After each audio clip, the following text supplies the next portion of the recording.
లెవెల్లోనే తడి చెత్తని పొడి చెత్తని వేరు చేసి గ్రామ పంచాయతీకి అందించడం గురించి మనం ఈనాటి కార్యక్రమాన్ని నిర్వహించుకోవడం జరుగుతున్నది. ముందుగా మనకు ఇంట్లో వచ్చే చెత్త రెండు రకాలుగా ఉంటుంది, తడి చెత్త పొడి చెత్త. తడి చెత్త అంటే ఏంది, కూరగాయల ముక్కలు, కూరగాయలు కట్ చేస్తారు రోజు. తర్వాత ఏంది, అన్నం తింటారు, అన్నం మెతుకులు ఉంటాయి, అవన్నీ తడి చెత్త కిందకి వస్తాయి. తడి చెత్త అంటే తొందరగా పాడేయండి, తొందరగా మురిగిపోతాయి, వారం నెల ఈ టైంలో మురిగిపోతాయి, భూమిలో కలిసిపోతాయి.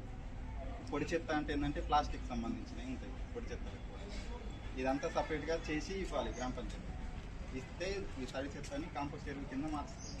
ఇంకా ఈ పొడి చెత్తని ఏంటంటే డివైడ్ చేసేసి అది అమ్మేసేది ఉంటే అమ్మేస్తాము, లేకుంటే దాన్ని డిస్పోజ్ చేస్తాము. రెండిట్లలో ఒకటి అయిపోతుంది. దాన్ని మిక్స్ చేసి ఇవ్వడం వల్ల మళ్ళీ దాన్ని ఆడ డివైడ్ చేసుకున్నట్టుగా టైం వేస్ట్ అవుతుంది అక్కడ. కాబట్టి మీ ఇంట్లోనే ఒకటి తడి చెత్తకు ఒకటి సపరేట్గా బకెట్ పెట్టుకున్నా అని, పొడి చెత్తకు ఒక సంచి పెట్టుకోరు. సంచి పెట్టుకుంటే ఏంది, ప్లాస్టికే కదా, ప్లాస్టిక్ ఏంది, ఆ సంచి నిండిన దాకా ప్లాస్టిక్ని అంతే ఉంచుతాం కదా. ఇది అంటే ఖరాబ్ అయితే స్మెల్ వస్తుంది, 2 రోజులు వాసన వస్తుంది.